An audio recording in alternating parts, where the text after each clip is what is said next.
आदम गुंडवी जी की हर कविता हमें हकीकत से रूबरू करती है।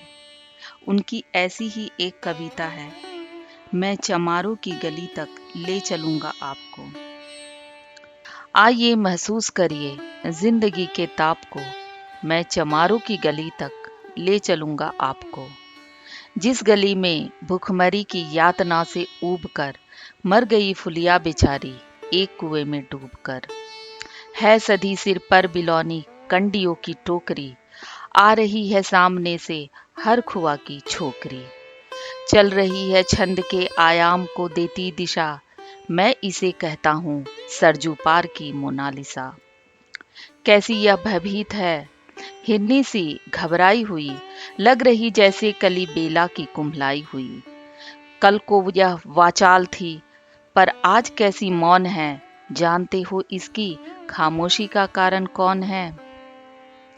थे यही सावन के दिन, हरखू गया था हाट को, सो रही बूढ़ी उसारे में बिछाए खाट को। डूबती सूरज की किरणें खेलती थी रेत से, घास का गट्ठर लिए वह आ रही थी खेत से। आ रही थी वह चली खोई हुई जज्बात में, क्या पता उसको कि कोई भेड़िया है घात में। होनी से बेखबर कृष्णा बेखबर राहों में थी, मोड़ पर घूमी तो देखा अजनबी बाहों में थी। चीख निकली भी तो होठों में ही घुटकर रह गई, छटपटाई पहले फिर ढीली पड़ी फिर ढह गई।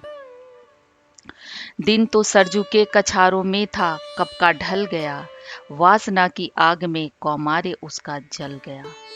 और उस दिन ये हवेली हंस रही थी मौज में, होश में आई तो कृष्णा थी पिता के गोद में। जुड़ गई थी भीड़ जिसमें जोर था सैलाब था, जो भी था अपनी सुनाने के लिए बेताब था। बढ़ के मंगल ने कहा, काका तू कैसे मौन है, पूछ तो बेटी से आखिर वो दरिंदा कौन है। हो कोई संघर्ष से हम पांव मोड़ेंगे नहीं, कच्चा खा जाएंगे जिंदा उसको छोड़ेंगे नहीं। कैसे हो सकता है होनी कह के हम टाला करे, और ये दुश्मन बहू बेटी से मुंह काला करे। बोला कृष्णा से बहन सो जा मेरे अनुरोध से, बच नहीं सकता वो पापी मेरे प्रतिशोध से।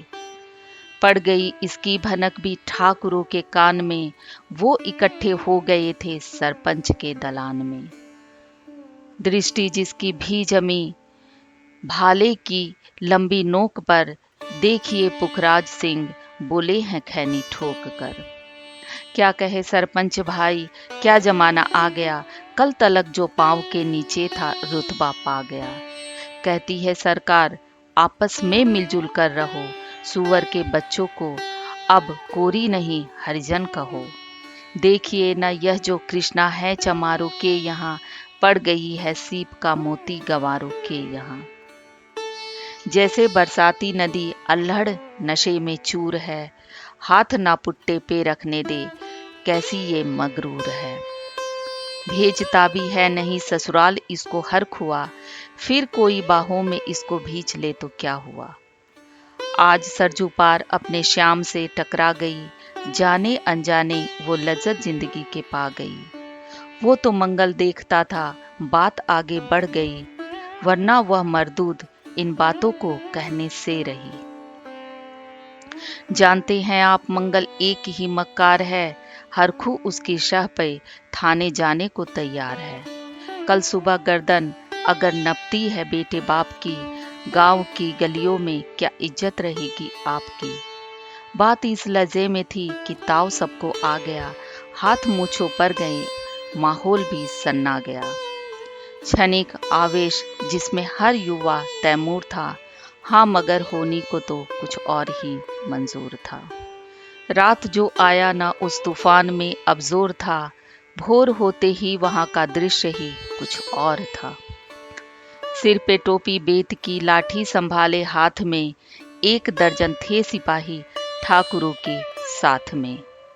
घेर कर बस्ती कहा हल्के के थानेदार ने, जिसका मंगल नाम हो वह व्यक्ति आए सामने। निकला मंगल झोपड़ी का पल्ला थोड़ा खोल कर, एक सिपाही ने तभी लाठी चलाई तोल कर।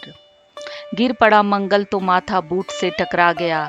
सुन पड़ा फिर माल वो चोरी का तूने क्या किया। कैसी चोरी, माल कैसा, उसने जैसे ही कहा। एक लाठी फिर पड़ी, बस होश फिर जाता रहा।